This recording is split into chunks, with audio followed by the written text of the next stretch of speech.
Hi everybody, I'm Josh. I'm Gabe. From Balanced Body Rehab. Today Gabe and I want to show you how to do wedging to help support yourself, whether you're in supine or prone, that's on your belly, to do arm and leg movements and stabilize your core.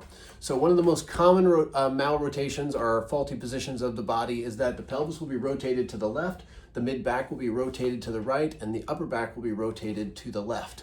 So we're going to show you how to stabilize those areas. And so what I'm going to do here is place this underneath Gabe's left pelvis. We're going to put it at his right mid-back. We get these wedges off Amazon. They're from, it's called Noon Crazy, but you can use anything. You can really use a folded hand towel or other things to position the body.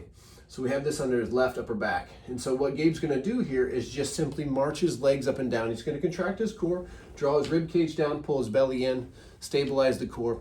And then he can also move his arms back and forth as in a dead bug action.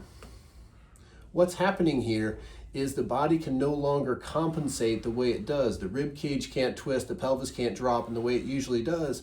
And so we're developing new neuromuscular patterns here for Gabe so that whenever he gets off the wedges, he'll be more stable. When he's walking, running in the community, he'll be more stable as well and have less compensations, leading to less injury. Okay, so we can do this in supine. Gabe's doing a great job there. You can do any variations of arm or leg movements to stimulate the core in that way. The other way we can do this is lying prone. So Gabe, let's flip over.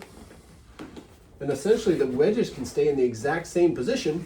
You're just flipping over and they'll stabilize the opposite side of the body. So it's going to lift the right side of the pelvis, lift the left mid-back, and then lift the right chest. Again, just stabilizing so that the body can't have compensations when raising up here. So Gabe's going to squeeze his butt and raise each leg alternatively, trying to get the glutes to fire first. He's going to contract his core, pulling his rib cage in and draw his belly in. And then he's going to raise his arms up, trying to pinch down and in with the shoulder blades to contract the lower traps, trying to keep his core stable and having the wedges help that. And again, it's helping rewire the system. Now, something to consider when using the wedges is we have this 3-wedge system here because that's what's most common. But if you feel that certain areas react better with just one of the wedges or 2 of the wedges, you might take some wedges out and say, oh, that feels better for me, that makes me more stable. Or maybe the right or maybe the left mid-back wedge feels best here, so you take this one out and then you say, that makes me feel stable. So just kind of experiment with them to see what gives you the most stability or best reaction that improves your neuromuscular system. Hope this helps.